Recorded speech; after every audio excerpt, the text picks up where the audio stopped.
নমস্কাৰ প্ৰিয় শ্ৰোতাসকল, আমি পাঠ কৰি আছোঁ ইন্দ্ৰাণী শৰ্মাৰ জনপ্ৰিয় উপন্যাস অৰ্ণৱ আস্থা আৰু JEC।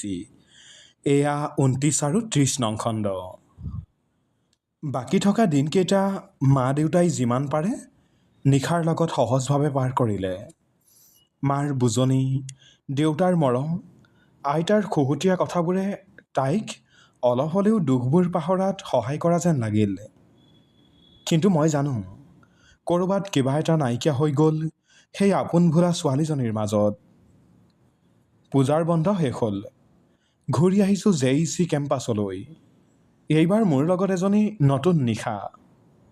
সকলোতে আগবাঢ়ি যোৱা, মুখ টানি আজুৰি উলিয়াই নিয়া নিশা এতিয়া মোৰ পিছত লুকাই থাকি ভাল পোৱা হ'ল। কাৰোৰে আগত ওলাব নিবিচাৰে। দাদাই নমাই থৈ যোৱা এঘণ্টাৰো অধিক হ'ল। অহাৰ পৰা ৰুমতে সোমাই আছে। মোৰ লগতো একো কথা পতা নাই। দুয়োজনীৰে বেগৰ বস্তুবোৰ উলিয়াই ঠিক ঠাক কৰি ল'লোঁ। মায়ে ঘৰতে পিঠা পনা, কেক বনাই দি পঠিয়াইছে। বাইদেউৰ কাৰণেও বেলেগকৈ মিঠাইৰ টোপোলা এটা, লগতে এখন চাদৰ। বাইদেৱে মোক দিয়া মৰমখিনিৰ তুলনাত এয়া তেনেই সামান্য উপহাৰ। কানুদাৰ বাবেও কিবা এটা আনিছোঁ। কানুদা আমাৰ এক্সটেনশ্যনৰ চোৱা চিতাৰ দায়িত্বত আছে। বয়সীয়াল অজলা অকৰা মানুহজনক চবেই মানি চলোঁ। আমাক মাজে মাজে উৎপাত কৰিলে গালিও দিব, আৰু যেতিয়াই যিটো লাগে চাইকেলখন লৈ গৈ আনিও দিব। বস্তুবোৰ ঠিক কৰি থাকোঁতেই শুনিলোঁ বাহঁতৰ ৰুমত খুব সৰু সৰু মাতত চবেই কিবা আলোচনা কৰি আছে। ৰাজি আহি লাহেকৈ মোকো মাতি থৈ গ'ল। নিশাৰ ফালে চালোঁ, জোতা কাপোৰ একো সলোৱা নাই এতিয়ালৈকে। যেনেকৈ আহিছিল তেনেকৈয়ে বিচনাত তললৈ মূৰ কৰি পৰি আছে। থাকক, নামাতো। বাহঁতৰ ৰুমলৈ গ'লোঁ। আস্থা, তই ৰুম চেঞ্জ কৰিবি নেকি? প্ৰিয়ংকা বায়ে হঠাৎ এনেকুৱা এটা প্ৰশ্ন কৰা দেখি থতমত খালোঁ। কিয় সুধিছে? চা, মোৰ পেৰেণ্টছ ইমান মডাৰ্ণ হৈও নিশাৰ কেছটো লৈ প্ৰব্লেম আছে। তইতো বহুত গাঁৱৰ হয় ন? তোৰ মা দেউতাৰ প্ৰব্লেমেই হ'ব চিয়'ৰ। সুজাতা, কথাই কথাই মোৰ ঘৰ যে ভিতৰুৱা গাঁৱত সেই কথা ক'বলৈ নাপাহৰে তাই। প্ৰিয়ংকা বাৰ কথাৰ ওপৰতে মাত মাতিলে তাই। নিশাৰ লগত তাইৰ ভাল নাছিল। এই ঘটনাটোত তাই যেন কিবা এটা আনন্দহে পাইছে এনেকুৱা লাগিল। হাঁহি উঠিল। গাঁৱৰ মানুহবোৰ সংকীৰ্ণ মনোভাৱৰ বুলি ধাৰণা এটা কৰিয়েই লয় মানুহবোৰে। মোৰ মায়ে কপাহী মেখেলা চাদৰ পিন্ধি ডাঙৰকৈ সেন্দুৰৰ ফুট লয়।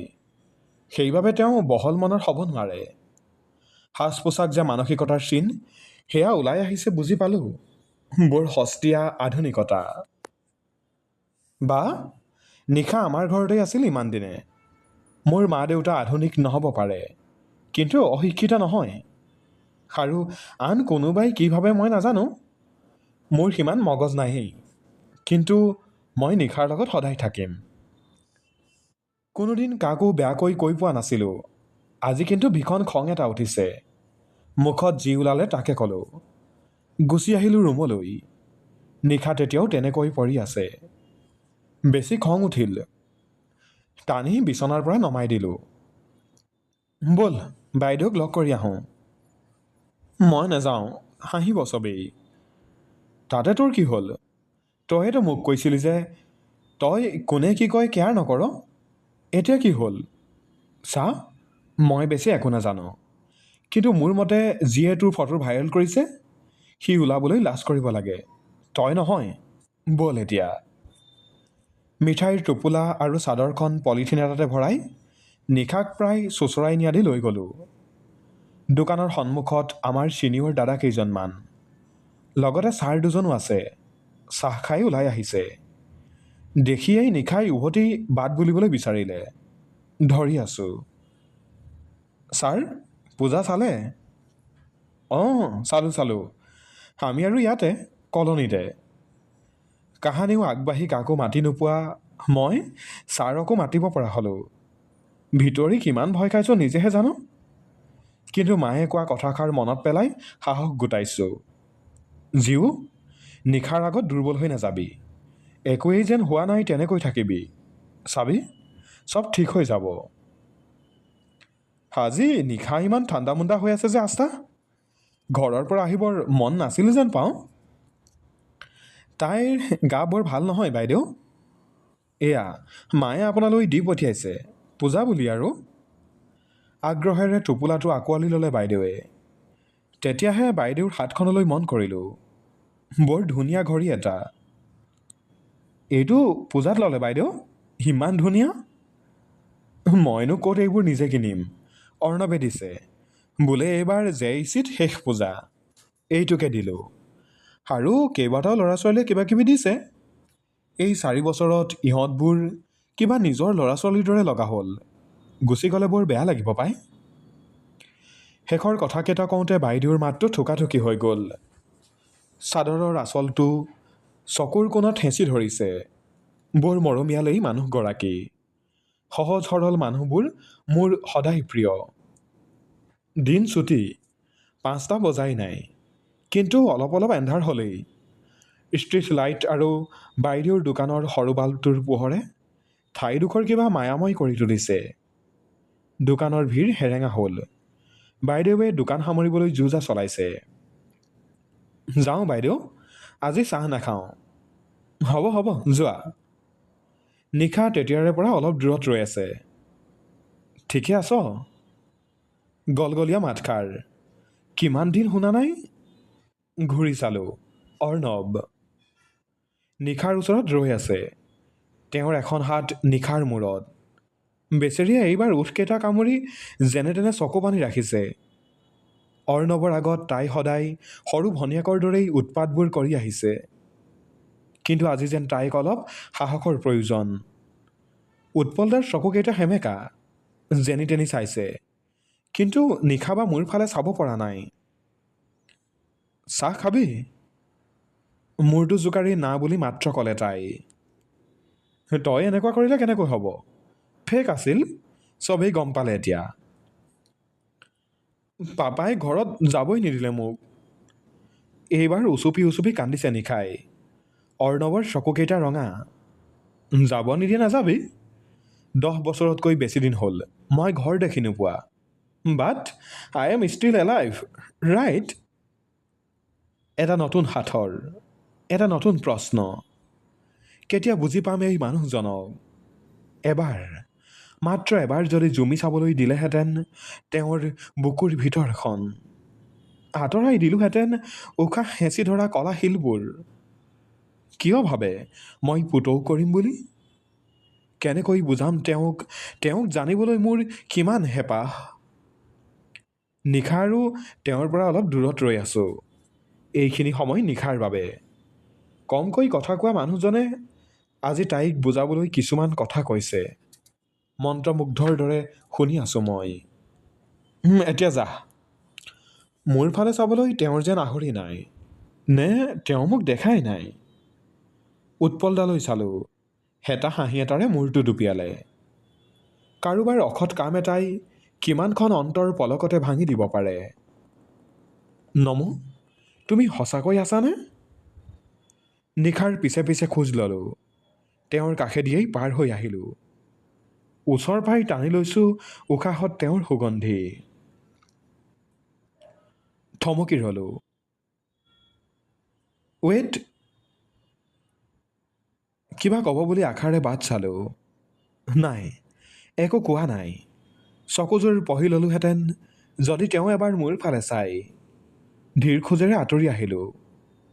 হঠাৎ দপদপাই আহিল কোনোবা পিছফালৰ পৰা।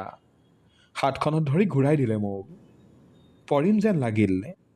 তেওঁৰ পাতল জেকেটটোৰ কলাৰত খামুচ মাৰি ধৰিলোঁ। You can't ignore me like this, Astha. উফ। তেওঁৰ এনেকুৱা আচৰণত সদায় দুৰ্বল হৈ যাওঁ। কিন্তু আজি কিয় জানো খং এটা উঠি আহিল। কিছুমান প্ৰশ্নৰ উত্তৰ আজি মোক লাগিব। ভাগৰি পৰিছোঁ মই অপেক্ষা কৰি কৰি।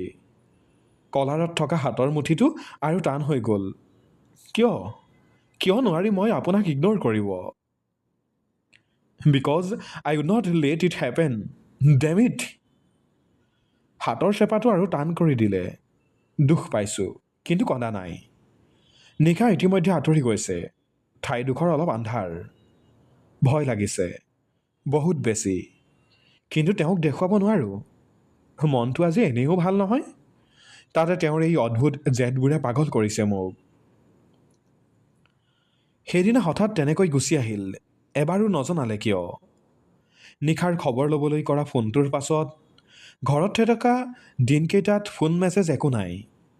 মোৰো খং উঠি আছে তেওঁৰ ওপৰত, বহুত বেছি খং। কি বিচাৰে আপুনি? Don't act innocent Astha, you know' it very well, I want you. কিমান সহজ তেওঁৰ বাবে সকলোবোৰ। আজি মন গ'ল কৈ দিলে মই তোমাক বিচাৰোঁ, কিন্তু মই জানো কাইলৈ তেওঁৰ খং আৰু জেদৰ আগত এইবোৰ চব মিছা হৈ যাব। যদি মোক ইমানেই বেছি ভাল পায়, মুখ ফুটাই ক'বও পাৰিব লাগিব।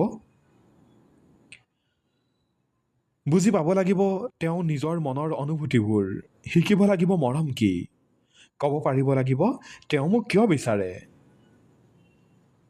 কিন্তু মই আপোনাক নিবিচাৰোঁ, মোৰ ভাল নালাগে আপোনাক, কিয় বুজি নাপায় আপুনি? হঠাৎ ঢিলাই দিলে তেওঁ খামচি থকা হাতখন। ক্ষীণ পোহৰত দেখিছোঁ জুই হৈ ওলাই অহা অভিমানবোৰ। চে ইট এগেইন, চে ইউ ড'ণ্ট লাভ মি। মনে মনে আছোঁ, এনেকৈ ক'ম বুলিও ভবা নাছিলোঁ, কিন্তু বহুত কিবা কিবি কৈ দিলোঁ। এতিয়া আৰু ঘূৰাই আনিব নোৱাৰোঁ তেওঁক আঘাত কৰা শব্দবোৰ। কি হৈ গ'ল এয়া? Look into my eyes and say those damn words, Astha. মই যাওঁ, নিদিওঁ যাবলৈ। কিয়? Because I want my answer. একো নাই ক'বলৈ। Really? You think I will believe whatever you have said? বুকুৰ ভিতৰত এজাক নতুন ধুমুহা ভাঙি থৈ যাব মোক, সেয়া মই জানো। হাৰি গৈছোঁ বাৰে বাৰে। কিয় নুবুজে মানুহবোৰে? এই জটিল পৃথিৱীত মোৰ নতুন খোজ। কাক চম্ভালিম মই? নিশাক, অৰ্ণৱক, নে নতুনকৈ ডাঙৰ হ'বলৈ শিকা আস্থাজনীক? তেওঁৰ ফালে চালোঁ, সেই একেই অস্থিৰ অসহায় চকুজুৰি। মোৰ ওচৰত বাৰে বাৰে সাৰি যাব খোজা এই মানুহজন কেতিয়া বুজি পাম মই? আপুনি কিয় এনেকুৱা? পাগল হৈ যাম মই এনেকৈ। প্লিজ মোক যাবলৈ দিয়ক। চকু পানী ৰখাব পৰা নাই মই। এইবাৰহে তেওঁক বেছি আঘাতপ্ৰাপ্ত হোৱা যেন লাগিল। একো নাই কোৱা, হাতখন এৰি দিছে। আচৰিত হ'লোঁ, এবাৰ হাতখনলৈ আৰু এবাৰ তেওঁৰ ফালে চালোঁ। যোৱা। কি? য়েছ, ইউ কেন লিভ আফটাৰ দিছ। জানিছিলোঁ চুলিখিনি খুলি দিব। ক্লিপডাল হাতত লৈ আঁতৰি গ'ল তেওঁ। উভতি খোজ ল'লোঁ ৰুমলৈ বুলি। ভাল লগা নাই আজি একোৱেই। গেটৰ সন্মুখ পাই এবাৰ ঘূৰি চালোঁ, নাই, তেওঁ গুচি গ'ল। ইমান দেৰি ক'ত আছিলি?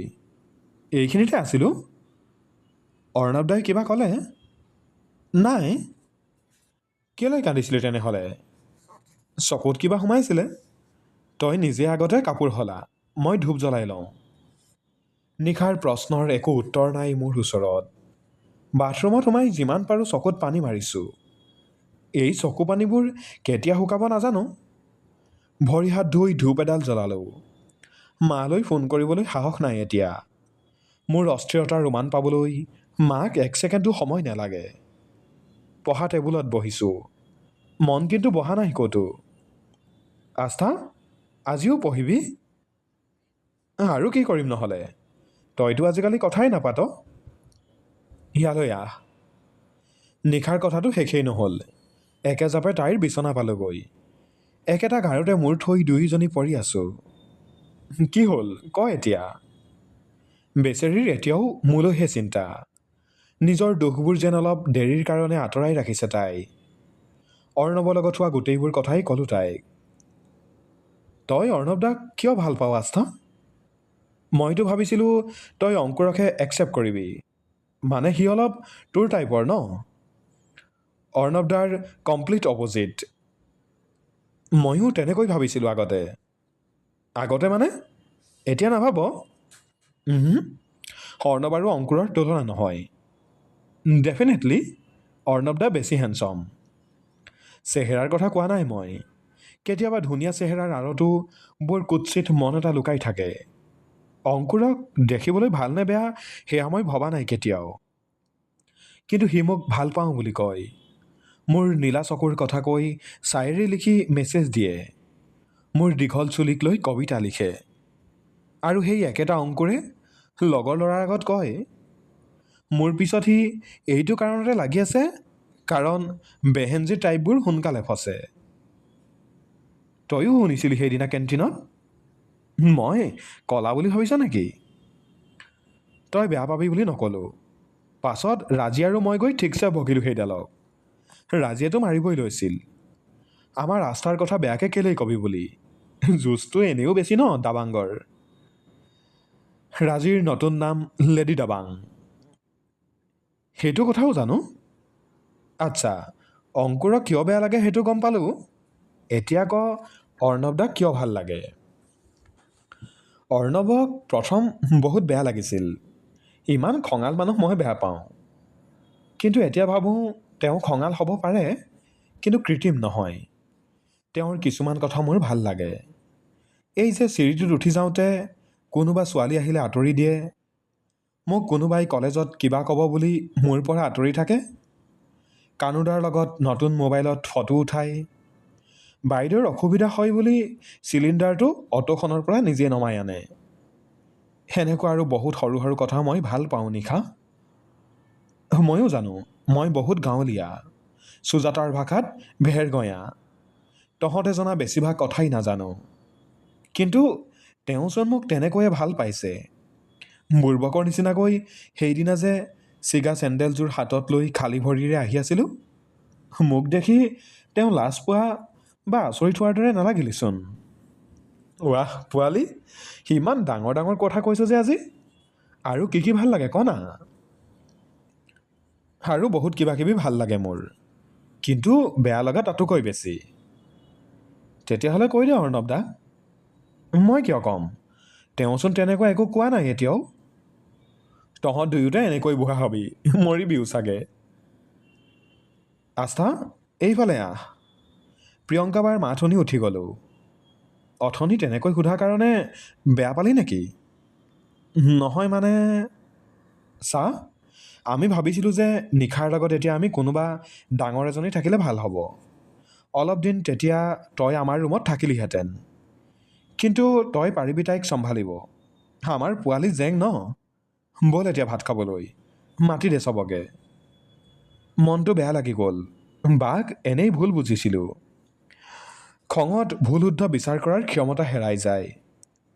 তেওঁৰ লগতো চাগে সেয়াই হ'ল। ফোন কৰি ক'ম, নহয় সুধিম।